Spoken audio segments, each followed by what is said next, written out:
Hello दोस्तों, welcome back to channel. आप बस सभी को का एग्ज़ाम है झारखंड पॉलिटेक्निक का एंट्रेंस एग्ज़ाम। 12 जुलाई का आप लोग का पेपर होगा और इससे पहले आप लोग का लेटरल एंट्री का भी एग्ज़ाम होने वाला है। तो देखो, सारा जितना भी क्वेश्चंस है वो मैं आपके लिए करा ही रहा हूँ यूट्यूब पे।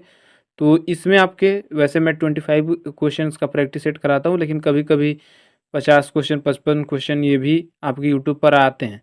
तो इस प्रैक्टिस सेट में आपके 25 नहीं 45 क्वेश्चन का प्रैक्टिस सेट कराऊँगा और इसमें आपको टारगेट सेट करके चलना है। कम से कम आप इसमें 35 प्लस करके दिखाइए। अगर इतना क्वेश्चन सही कर पाते हैं तो देखो, आसान ही क्वेश्चन है, इतना सही कर लोगे। पूरे क्वेश्चन का टेस्ट लगाना है आपको, बीच में कहीं छोड़ के नहीं जाना है। उसके बाद ही कुछ काम होगा तो करिएगा। पहले आप ये प्रैक्टिस सेट लगाइए, फिर उसके बाद बताइए कितने क्वेश्चन सही हो रहे हैं। तो चलिए, आज के प्रैक्टिस सेट का पहला क्वेश्चन देखिए। जब श्वेत प्रकाश वायु से कांच के प्रिज्म में प्रवेश करता है तो विचलन कोण सबसे न्यूनतम यानी कि मिनिमम होता है। कौन से कलर का होता है? मैक्सिमम भी हमने तो पढ़ा ही है, बैगनी वॉयलेट कलर का होता है। यहाँ पर मिनिमम पूछा है तो रेड कलर। 4 ऑप्शन इसका राइट आंसर हो जाएगा। नेक्स्ट क्वेश्चन देखिए, क्वेश्चन नंबर सेकेंड। जब एक इलेक्ट्रॉन और एक प्रोटॉन की गतिज ऊर्जा यानी कि काइनेटिक एनर्जी अगर समान है, सेम है, तो इसमें से किसकी डी ब्रोगली तरंगदैर्घ्य यानी कि डी ब्रोगली वेवलेंथ अधिक होगी? सबसे ज़्यादा किसकी होगी? इलेक्ट्रॉन की होगी, प्रोटॉन की होगी, या फिर दोनों की समान होगी? ये बताइए। तो देखिए, डी ब्रोगली वेवलेंथ ये क्या होता है? अब अगर देखिए किसी भी का द्रव्यमान, अगर मान लीजिए जैसे कि यहाँ पर इलेक्ट्रॉन का द्रव्यमान है, ये प्रोटॉन से कम है। अब जिसका कम है तो उसका डी ब्रोगली तरंगदैर्घ्य उतना ही ज़्यादा होगा। अब यहाँ पर इलेक्ट्रॉन का कम है तो इलेक्ट्रॉन का डी ब्रोगली जो वेवलेंथ है ये ज़्यादा होगा। तो इसका फर्स्ट ऑप्शन राइट आंसर हो जाएगा। ठीक है, समझ गए। तो अगला क्वेश्चन देखिए, क्वेश्चन नंबर थर्ड। आँख की फोकस दूरी में परिवर्तन किसकी क्रिया के कारण होता है? देखो, ह्यूमन आई से क्वेश्चन पूछा जाता है बार बार, तो राइट आंसर टिक लगाइए। और ये सिलियरी मांसपेशिया यानी कि सिलियरी मसल्स के चलते होता है। तो थर्ड ऑप्शन इसका राइट आंसर हो जाएगा। Question number four. शुद्ध पानी का अपवर्तनांक, अपवर्तनांक मतलब कि रिफ्रैक्टिव इंडेक्स 4/3 है और कांच का अपवर्तनांक दिया है ग्लास का 3/2। अब यहाँ पर कांच के सापेक्ष पानी का अपवर्तनांक आपको बताना है। ये कैसे निकालते हैं? तो जिसका अपवर्तनांक दिया है उस दोनों को डिवाइड कर दो। यहाँ पर दिया है जैसे शुद्ध पानी का अपवर्तनांक, तो इसको 4/3 बटा में कांच का अपवर्तनांक कर देंगे 3/2। 4/3 बटा में 3/2 क्या होगा? 4/3 गुना 2/3 ऊपर जाएगा तो ये हो जाएगा 8/9। 4 दूना क्या 8 और 3 तिरे की 9। सेकेंड ऑप्शन राइट आंसर होगा। क्वेश्चन नंबर 5 देखिए। थोड़ी सी माइक में प्रॉब्लम आ गई है तो आपको हो सकता है आगे अलग अलग तरह से आवाज़ें सुनने को मिलेगी। क्वेश्चन क्या है कि जब बंदूक से गोली चलाई जाती है तो बंदूक विपरीत दिशा, कहने के मतलब पीछे की ओर धक्का क्यों देती है? ये न्यूटन के किस नियम पर आधारित है? मैंने आपको पहले ही न्यूटन के पहले नियम, दूसरे नियम, तीसरे नियम, तीनों नियम का व्याख्या सहित कई सारे क्वेश्चन कराए, कई सारे उदाहरण समझाए, बहुत सारे आपको जड़त्व का नियम, इनर्शिया लॉ भी समझाए, सारे चीज आपको बता दिए हैं।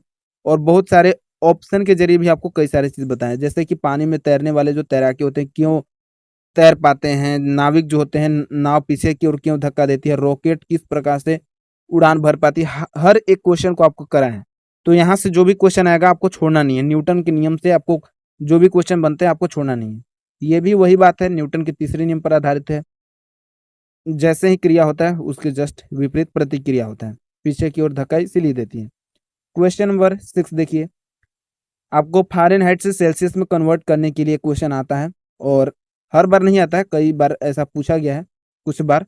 तो आपको देख लेना है, अगर आपका आएगा कि फ़ारेनहाइट से सेल्सियस में कन्वर्ट कीजिए, मान लीजिए 32 डिग्री फ़ारेनहाइट से सेल्सियस में आपको कन्वर्ट करना है, कुछ भी आ सकता है। 100 डिग्री फ़ारेनहाइट कितना सेल्सियस के बराबर होता है, 0 डिग्री फ़ारेनहाइट कितना सेल्सियस। हर एक क्वेश्चन आपको, मतलब पहले क्वेश्चन बहुत सारे कराए हैं डेंसिटी से रिलेटेड, और आपका फ़ारेनहाइट, सेल्सियस, हर एक चीज़ को पहले ही बता दिए हैं। और देखिए, अगर आपको ऐसा क्वेश्चन आता है कि फ़ारेनहाइट से सेल्सियस में चेंज कीजिए, तो उसका बेसिक फॉर्मूला होता है C/5 = F - 32/9। ये आपको रट लेना है, ये आप देख लीजिए। अगर आपका क्वेश्चन आता है यहाँ से तो आपको कुछ नहीं करना है, फ़ारेनहाइट की जगह पर मान बिठा देना है। जैसे कि यहाँ पर C/5 = हो जाएगा F की जगह पर 32 डिग्री, और 32 - 32/9। अब 32 - 32/9 करेंगे तो क्या आएगा? 0 आएगा ना। 32 में से 32 घटाइएगा तो 0 0/9, मतलब कि 0/9 कहिए तो 0 ही आएगा। जीरो से किसी में भाग दीजिए तो जीरो ही आएगा, और सी बटा में 5 इक्वल टू जीरो, मतलब कि सी इक्वल टू 0 डिग्री। अब 0 डिग्री ऑप्शन में आपका कहाँ है, तो ये थर्ड ऑप्शन देखिए। ऑप्शन देखते समय भी आप ध्यान दीजिएगा, ओएमआर में आपको ध्यान देना है कि कौन सा क्वेश्चन का कौन सा आंसर लगा रहे हैं। व्हाइटनर ये नहीं कि वहां पर आधा घंटा में मांग रहे हैं कि व्हाइटनर दीजिए, हमारा गलती हो गया, ऐसी गलतियां नहीं कीजिएगा, ऐसी गलतियां करने से आपको बचना है। हर एक क्वेश्चन को ध्यान से देखिएगा, और जहां भी आपका क्वेश्चन का ऑप्शन है वहीं पे आपको टिक लगाना है। आराम से टिक लगाइएगा। जब आपको पता चल जाए कि हाँ ये इसका राइट आंसर है, उसको फटाक से टिक लगा के आगे बढ़ जाना है। ठीक है, उसी पर जोर नहीं देना है, एक ही क्वेश्चन पर लटके नहीं रहना है। जो भी क्वेश्चन आपको आ रहा है उसको टिक लगाइए, फटाक से आगे टिक लगा के अगला क्वेश्चन देखिए। ठीक है, इसी प्रकार से देखना है। अगला क्वेश्चन देखिए, क्वेश्चन नंबर 7 क्या है, जो सूर्य की उष्मा है पृथ्वी तक किसके द्वारा पहुंच पाते हैं। जो सूर्य की हीट है ये किस प्रकार से हमारी अर्थ तक पहुंच पाती है, इसका क्या कारण है। क्या डायरेक्ट ऐसे ही पहुंच जाती है, उसका कुछ कारण होगा ना, किस कारण से पहुंच पाती है। परावर्तन के चलते, चालन के चलते, मतलब कंडक्शन के चलते, विकिरण के चलते, या फिर संवहन के चलते। तो उसका बेसिक कारण है रेडिएशन, और इसी कारण से मतलब जरूरी चीज है ये कि वहां से हमारी जो पृथ्वी तक उष्मा पहुंच पाती है, और हम इस उष्मा को महसूस कर पाते हैं, इस गर्मी को महसूस कर पाते हैं। थर्ड ऑप्शन राइट आंसर होगा। क्वेश्चन नंबर 8 क्या है, पहाड़ पर ले जाने से बैरोमीटर में पारे का तल गिर जाता है, क्या कारण है। पहाड़ पर जब बैरोमीटर, अच्छा बैरोमीटर होता क्या है, आपको बताया है बैरोमीटर क्या करता है, वायु दाब जो होता है ना, हमारी एटमोस्फियर में जो दाब होता है, प्रेशर, एयर का जो प्रेशर होता है उसको मेजर करना है। अब बैरोमीटर में पारे जो होते हैं ना, ये अचानक से गिर जाते हैं। अब इसका क्या कारण है, पहाड़ पर वायु का दाब कम होता है। पहाड़ पर क्या होता है, पहाड़ पर वायु दाब अधिक होता है, यानी कि जो एयर प्रेशर होता है ये हाई होता है। पहाड़ पर ठंड अधिक अधिक पड़ती है, या फिर पहाड़ पर वायु में नमी कम रहती है। कुछ क्वेश्चन ऐसे होते हैं जो कि ऑप्शन से भी आपको एलिमिनेट कर पाते हैं। आप आसानी से देख ही लेंगे तो आप उसको टिक लगा देंगे। इसीलिए आप ऑप्शन को ध्यान से पढ़िएगा, हर एक क्वेश्चन में आपका आंसर छुपा होता है। पहाड़ पर ले जाने से जो बैरोमीटर में है इसका तल गिर जाता है, क्योंकि पहाड़ पर वायु का दाब बिल्कुल कम होता है। हमारी सतह से तो कम होता है ना, जितना ऊपर जाएगा वायु दाब कम होते जाता है। First option right answer. Next question, question number 9, द्रव की जो बूंदे होती है, मतलब जो पानी की बूंदे कहिए या फिर लिक्विड कुछ भी चीजें, ये गोलाकार क्यों होती है, गोल शेप में ही क्यों होती है, इसका क्या कारण है। तो बिल्कुल सरफेस टेंशन, पृष्ठ तनाव राइट आंसर है। कई सारे क्वेश्चन पहले ही कराया हूँ, फोर ऑप्शन राइट आंसर होगा। नेक्स्ट क्वेश्चन देखिए, क्वेश्चन नंबर 10, संवेग में परिवर्तन की दर किसके बराबर बराबर होती है। जो मोमेंटम होते हैं इनमें परिवर्तन की दर किसके इक्वल होती है, rate of change of momentum equal to. देखिए कल आपको कुछ ऐसे क्वेश्चन कराऊंगा ना जो बिल्कुल लगेंगे कि कंप्यूटर के क्वेश्चन है, लेकिन केमिस्ट्री के अंदर पूछे गए हैं। तो संवेग में परिवर्तन की दर ये फोर्स के बराबर होती है, F equal to M A, और यही चीजें आपके क्वेश्चन पूछ दिए जाते हैं। कार्य करने की क्षमता को क्या कहा जाता है, मतलब अगर ये हम 7वां क्लास के या फिर 8वां क्लास के जो स्टूडेंट हैं उनसे पूछें, वो भी राइट आंसर बता देंगे। और एक क्वेश्चन ऐसे आपके आते हैं जो आपके मेजरमेंट से होते हैं। तो कार्य करने की क्षमता को ऊर्जा कहा जाता है, इस प्रकार के क्वेश्चन आते हैं। ऊर्जा क्या है, ऊर्जा के हर एक चीज को क्वेश्चन आप देख लीजिएगा। और ऊर्जा आपको एनर्जी 10th में पढ़ना था, एनर्जी कैसे चेंज होता है, मतलब हर एक चीज को क्वेश्चन यहाँ से बनते हैं। क्वेश्चन नंबर 12 देखिए। देखिए क्वेश्चन क्या है, दूध से क्रीम को अलग करने की प्रक्रिया ये क्या कहलाती है, और इसको किस प्रकार से अलग किया जा सकता है। दूध से जब क्रीम अलग होता है, या फिर दही से जो मक्खन अलग होते हैं, ये किस प्रकार से अलग होते हैं। कोई भी पदार्थ, जैसे कि मान लीजिए जब वॉशिंग मशीन में ही कपड़े हम धोते हैं, तो ये किस प्रकार से उसके मैल बाहर आ जाते हैं, किस प्रकार से मैल अलग हो जाते हैं। सबका कारण एक ही है, अपकेंद्रीकरण, सेंट्रीफ्यूजेशन। उधर्वपातन और ये वाष्पीकरण तो होगा ही नहीं। फोर ऑप्शन आपको राइट आंसर लगा देना है। क्वेश्चन नंबर 13, निम्नलिखित में से कौन सा पदार्थ लौह चुंबकीय पदार्थ नहीं है। देखिए क्वेश्चन पूछा जाता है लौह चुंबकीय, अनुचुंबकीय। मैंने आपको बताया, यहाँ से क्वेश्चन देखिएगा, फेरोमैग्नेटिक सब्सटेंस इसमें से कौन सा नहीं है, तो लोहा तो एकदम होगा। Manganese, nickel, cobalt. तो इसमें देखिए निकेल, निकेल भी है, कोबाल्ट भी है, तो मैग्नीज जो है इसका राइट आंसर हो जाएगा। और यहाँ से क्वेश्चन पूछे जाते हैं, आप देख लीजिएगा पीरियोडिक टेबल से क्वेश्चन बनते हैं, और आपको पढ़ना था पीरियोडिक टेबल के बारे में। हर एक चीज का क्वेश्चन कहीं से पूछा जा सकता है, S block, P block, D block, A block. ठीक है, सेकेंड ऑप्शन इसका राइट आंसर हो जाएगा। अगला क्वेश्चन देखेंगे हम, क्वेश्चन नंबर 14, तो देखिए क्वेश्चन नंबर 14 क्या है, प्रोड्यूसर गैस निम्नलिखित में से किसका मिश्रण है। Producer gas is mixture of which of the following, CO+N2, CO2+H2, CO2N2 और CON2H2 किसका मिश्रण होता है प्रोड्यूसर गैस। और भी बहुत सारे क्वेश्चन पूछे जाते हैं, ये किसका मिश्रण होता है, वो किसका मिश्रण होता है।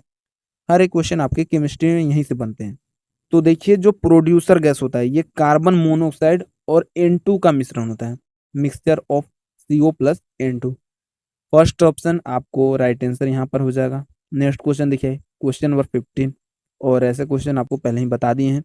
यदि जिंक के दानों पर तनु सल्फ्यूरिक अम्ल डाला जाता है, देखिए ये नहीं है कि आपका क्वेश्चन में आएगा कि सिर्फ यही दे सकता है कि जिंक के दानों पर, हाँ हो सकता है आपका लोहा, तांबा, जो भी रिएक्टिव मेटल है ये आपका ऑप्शन में दे दे, और आपको कोई एसिड दे दे, बेस सॉल्ट, कुछ भी आपका दे सकता है, और उससे आपका रिएक्शन के बाद जो अभिक्रिया होगी, रिएक्शन होगी, उसके बाद कौन सा उत्पाद बनेगा, क्या चीज बनेगा, तो वो आपका क्वेश्चन में दे सकता है। ठीक है, इस प्रकार से आपके केमिस्ट्री में क्वेश्चन पूछे जाते हैं। तो देखिए जब अम्ल प्लस मतलब एसिड प्लस कोई मेटल होता है, इसके साथ जब रिएक्शन होता है तो क्या बनता है, हाइड्रोजन गैस निकलती है ना, रिलीज होती है हाइड्रोजन गैस।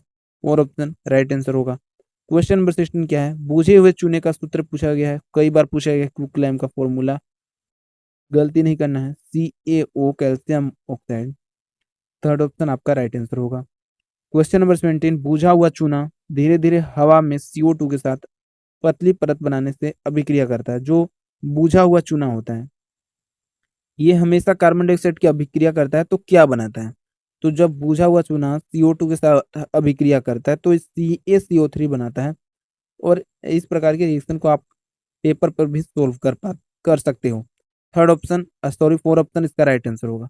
क्वेश्चन नंबर 18, हमारे शरीर की कोशिकाओं में उपस्थित O2 के साथ संयोजित होकर ऊर्जा प्रदान करता है। क्या चीज है जो कि हमारे शरीर में ऑक्सीजन के साथ संयोजित होती है, मतलब कहने का मतलब जुड़कर, और ऊर्जा प्रदान करती है, एनर्जी प्रोवाइड करती है हमारे शरीर में, तो ये चीज है ग्लूकोज।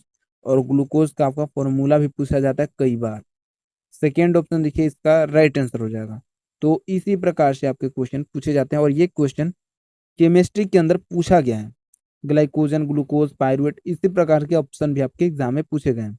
क्वेश्चन नंबर 19, जब लेड नाइट्रेट को गर्म किया जाता है, लेड नाइट्रेट को गर्म करने के बाद जो उत्सर्जन पाया जाता है, कहने का मतलब क्या चीज बनता है, लास्ट में जो भी चीजें बनता है वही आपसे पूछा गया है। तो लेड नाइट्रेट को जब गर्म करते हैं तो नाइट्रोजन डाइऑक्साइड बनता है, NO2 बनता है। और ये क्वेश्चन आपका प्रीवियस ईयर में पूछा गया है। सेकेंड ऑप्शन राइट आंसर होगा। क्वेश्चन नंबर 20, चूने के पानी में CO2 गैस प्रवाहित करने पर प्राप्त अवक्षेप क्या होता है। जब चूने के पानी होता है उसमें CO2 यानी कि कार्बन डाइऑक्साइड गैस उसमें पास करवाते हैं तो किस प्रकार का अवक्षेप बनता है, मतलब कलर किस प्रकार का होता है, तो एकदम बिल्कुल दूधिया कलर होता है, सफेद कलर होता है दूध जैसा, बिल्कुल सफेद व्हाइट इसका राइट आंसर होगा। क्वेश्चन नंबर 21, नीचे दिए गए समाधानों में कौन बिजली का संचालन नहीं करता पूछा है। अच्छा, बिजली का संचालन किस में होता है, जिसमें आयन होते हैं। तो calcium chloride, sodium hydroxide, NaCl, ये सोडियम क्लोराइड में बिजली का संचालन अच्छे तरह से होता है। किसमें नहीं होता है पूछा है, तो फर्स्ट ऑप्शन ग्लूकोज में नहीं होता है। क्वेश्चन नंबर 22, आधुनिक आवर्त सारणी जो मॉडर्न पीरियोडिक टेबल है उसमें हॉरिजेंटल रो को क्या कहा जाता है।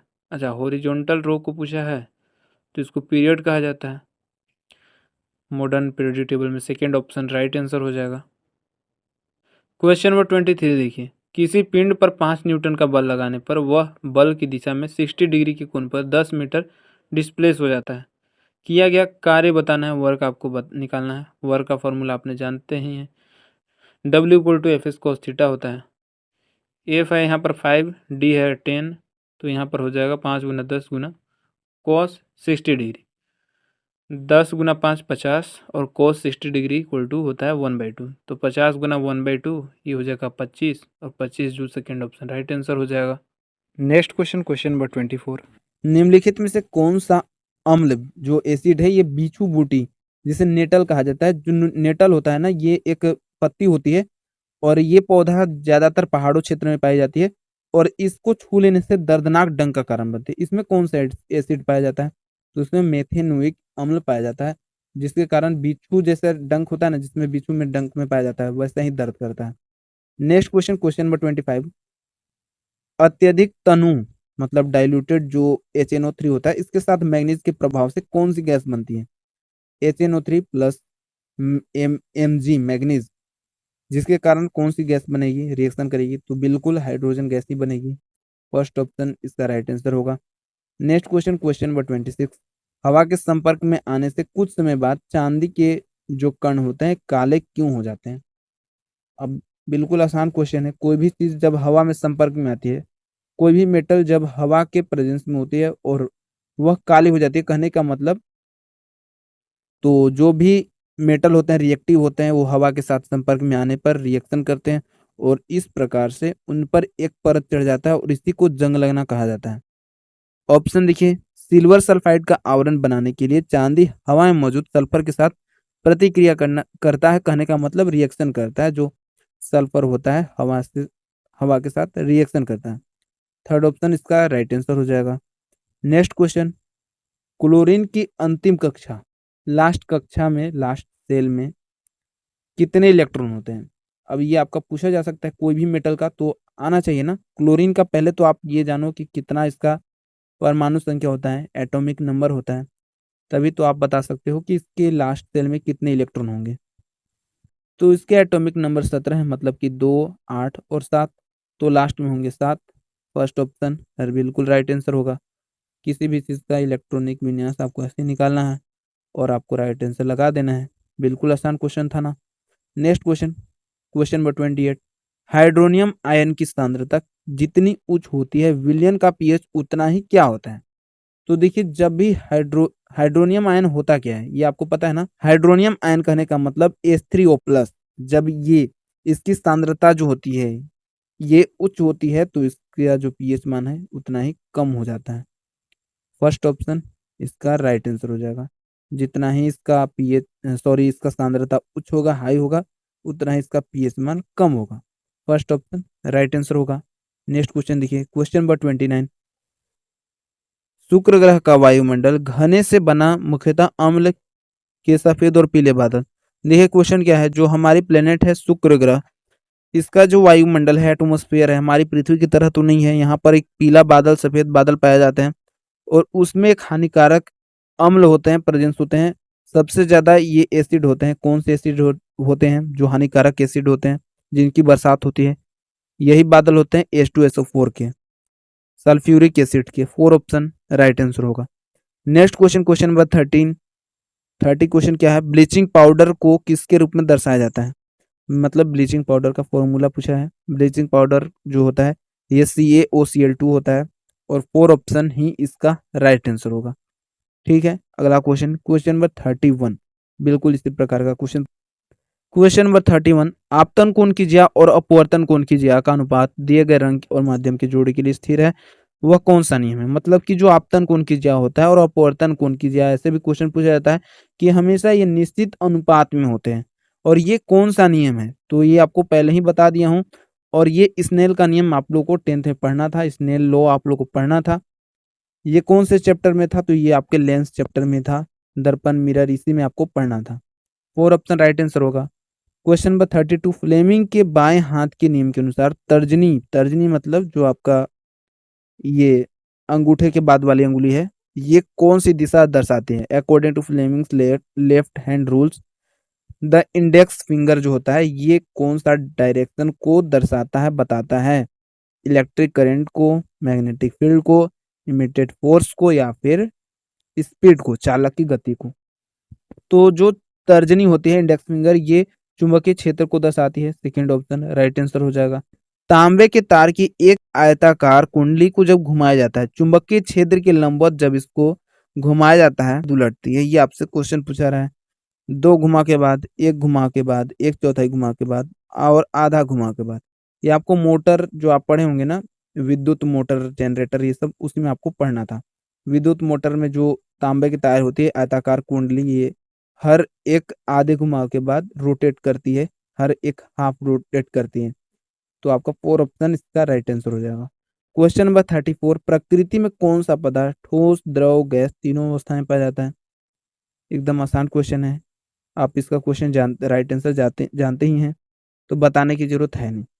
क्वेश्चन नंबर 35 देखिए। क्वेश्चन नंबर 35, निम्नलिखित में से कौन सा यौगिक, कौन सा कंपाउंड ज्यामितीय समझौता प्रदर्शित कर सकता है? कौन कर सकता है? तो जितने डबल बॉन्ड वाले होते हैं।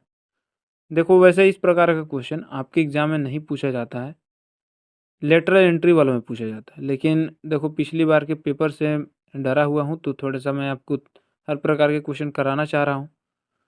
12th लेवल के भी क्वेश्चन आपके पूछे जा रहे हैं आजकल। पता नहीं जेसीसीबी का कहाँ से मूड आता है, छाप देता है। तो इसमें डबल बॉन्ड वाले 2 ब्यूटीन है, तो थर्ड ऑप्शन राइट आंसर हो जाएगा। क्वेश्चन नंबर 36, निम्नलिखित में से कौन सा एक रासायनिक परिवर्तक नहीं है? रासायनिक परिवर्तन कहने का मतलब केमिकल चेंज नहीं है। केमिकल चेंज क्या होता है? ऐसा परिवर्तन जो हमेशा के लिए परिवर्तित हो जाते हैं और उनको बदलना फिर से नामुमकिन होता है। ऐसा कौन सा चीज है? तो इसमें देखिए जो रासायनिक परिवर्तन है, केमिकल चेंज है, दूध का फटना, फलों का पकना, कोयले का जलना, ये जो सारी चीजें हैं जो एक बार हो जाती है, ये पुनः वापस लौट के नहीं आते। जैसे मान के चलिए कोयले का जो जलना है, एक बार कोयला जल गया तो क्या है, पुनः वापस लौट के आएगा? नहीं, ये नहीं आएगा। तो ये जो चीजें होती हैं ये रासायनिक परिवर्तन होती है, केमिकल चेंज होती है। भौतिक परिवर्तन क्या होती है? जिसको फिर से हम दोबारा वापस ला सकते हैं, जैसे जल का वाष्पीकरण जो है, इवोपरेशन ऑफ वाटर, ये भौतिक परिवर्तन है, फिजिकल चेंज है, मतलब कि रासायनिक परिवर्तन नहीं है। थर्ड ऑप्शन इसका राइट आंसर हो जाएगा। क्वेश्चन नंबर 37, पोटेशियम पर मैग्नेट का सूत्र आपसे पूछा है। पोटेशियम पर मैग्नेट का फॉर्मूला बताइएगा क्या होगा? तो देखिए पोटेशियम पर मैग्नेट का होता है KMN, मतलब पोटेशियम, Mn मैग्नीज और O4। फर्स्ट ऑप्शन देखिए KMnO4, first option right answer होगा। क्वेश्चन नंबर 38, निम्नलिखित में से कौन सी एक सदिश राशि है? कितनी आसान क्वेश्चन है, बताइएगा। कौन सा वेक्टर क्वांटिटी है, कौन सा स्केलर क्वांटिटी है? ये आप इसी ऑप्शन के जरिए ही आप जान पाओगे। तो देखिए कौन सा सदिश राशि है? कार्य, आंतरिक ऊर्जा, कोणीय संवेग और शक्ति। तो इसमें वर्क क्या है, कार्य क्या है? तो ये एक अदिश राशि है। आंतरिक ऊर्जा, इंटरनल एनर्जी क्या है? अदिश राशि है। शक्ति, पावर, अदिश राशि है। तो थर्ड ऑप्शन इसका राइट आंसर हो जाएगा। कोणीय संवेग सदिश राशि है। नेक्स्ट क्वेश्चन, क्वेश्चन नंबर 39, खाद्य ऊर्जा को किस इकाई में माप सकते हैं? मतलब जो फूड एनर्जी है इसको किस एनर्जी में मापा जाता है? जो भी चीजें हम खाते हैं इसको किस चीज में मापते हैं? केल्विन, जूल, कैलोरी या फिर सेल्सियस में? तो बिल्कुल कैलोरी में ही सारी चीजें मापी जाती है। जो भी हम खाते हैं उससे एनर्जी प्रोवाइड जो भी मिलती है हमको, कैलोरी में मापा जाता है। तो थर्ड ऑप्शन इसका राइट आंसर होगा। क्वेश्चन नंबर 40, किसी रासायनिक अभिक्रिया का वेग स्थिरांक, रेट कांस्टेंट, किस पर निर्भर करता है? किस पर निर्भर करता है पूछा है। तो वैसे उत्प्रेरक जो कैटलिस्ट होता है उस पर निर्भर करता है, तापमान पर भी निर्भर होता है, टेम्परेचर पर भी। तो यहाँ तापमान दिया सेकेंड ऑप्शन, तो यही इसका राइट आंसर हो जाएगा। क्वेश्चन नंबर 41, जल का घनत्व अधिकतम पूछा है, कितने डिग्री सेल्सियस पर होता है या फिर कितने केल्विन पर? तो density of water is maximum होता है 4 डिग्री सेल्सियस पर। सेकेंड ऑप्शन इसका राइट आंसर हो जाएगा। क्वेश्चन नंबर 42 देखिए, एक ओम निम्नलिखित में से किसके बराबर होता है पूछा गया क्वेश्चन से। कैसे निकालेंगे? तो हम V equal to I R होता है, R इक्वल टू V बटा आई होता है। अब यहाँ पर अगर हम 1 ओम पूछा है तो 1 वोल्ट बटा में 1 एम्पियर हो जाएगा। फर्स्ट ऑप्शन राइट आंसर हो जाएगा, कुछ है नहीं क्वेश्चन में। क्वेश्चन नंबर 43, एक कूलम आवेश में कितने इलेक्ट्रॉन होते हैं? वन लाइनर क्वेश्चन है और राइट आंसर इसका हो जाएगा सेकेंड ऑप्शन, 6.25 गुने 10 टू द पावर 18 होता है। क्वेश्चन नंबर 44, इसे ध्यान से समझिए क्योंकि आपके प्रीवियस ईयर में केमिस्ट्री में पूछा गया क्वेश्चन है। मैथ के क्वेश्चन ही केमिस्ट्री में पूछा गया है। क्या है, एक जग में 2 लीटर दूध है, तो दूध का आयतन मीटर क्यूब में आपको बताना है। अब ये चीज़ आसान है, वैसे अगर आप जानते होंगे 1 लीटर इक्वल टू होता है 1 बटा में 1000 मीटर क्यूब, कुछ भी नहीं है। तो 1 लीटर इक्वल टू लिख सकते हैं हम 10 की पावर, ये माइनस में चल जाएगा ऊपर, तो 10 की पावर माइनस 3 मीटर क्यूब लिख सकते हैं। अब यहाँ पर 2 लीटर दूध है तो 2 से गुना कर देंगे, तो 2 गुना 10 की पावर माइनस 3 मीटर क्यूब हो जाएगा। और ये आपका सेकेंड ऑप्शन राइट आंसर हो जाएगा। कुछ क्वेश्चन है नहीं, लेकिन बहुत सारे कैंडिडेट छोड़ देते हैं एग्जाम में, इसीलिए मैं आपको बता दे रहा हूँ। ये चीज़ आपको पता होना चाहिए। जैसे कि 1 मीटर क्यूब कोट होता है 1000 लीटर, वैसे ही। चलिए आज के प्रैक्टिस सेट का लास्ट क्वेश्चन, क्वेश्चन नंबर 45 देखिए, प्रथम कोटि की अभिक्रिया के अभिक्रिया दर स्थिरांक की इकाई होती है। प्रथम कोटि यानी कि फर्स्ट ऑर्डर रिएक्शन में आपको रेट कांस्टेंट बताना है, क्या होता है? तो एस के पावर -1 होता है। और first order, second order, third order, प्रथम कोटि, द्वितीय कोटि, तृतीय कोटि, ये सारी चीज़ का आपको अभिक्रिया दर स्थिरांक याद रखना है। ठीक है, आसान होता है, कुछ होता नहीं। थर्ड ऑप्शन इसका राइट आंसर हो जाएगा, या फिर सेकेंड के पावर -1 भी इसे कह सकते हैं, ये भी इसका राइट आंसर हो जाएगा। तो आज के प्रैक्टिस सेट में आप सभी के exam Jharkhand polytechnic entrance exam 2026 के लिए मोस्ट इम्पोर्टेंट 45 क्वेश्चन देखा। सारे क्वेश्चंस आपने सही सही लगाया होगा। उम्मीद करते हैं आपने क्वेश्चन 40+ तो किया ही होगा। अगर इतना नहीं है तो कोई बात नहीं, निराश होने की ज़रूरत नहीं, अभी भी समय है, आप अपने सिलेबस को कवर कर पाओगे।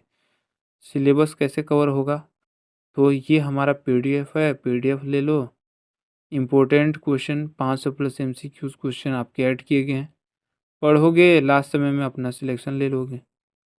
बाकी आपकी मर्ज़ी, आपको जो करना है करो, कोई बात नहीं। बाकी प्रैक्टिस सेट रोज़ लगाओ, ठीक है। अगर आपने PDF ले लिया फिर भी आपको प्रैक्टिस सेट लगाना है। बाकी इसी प्रकार से सुबह 9 बजे मिलेंगे फिर से अगले वीडियो में। धन्यवाद।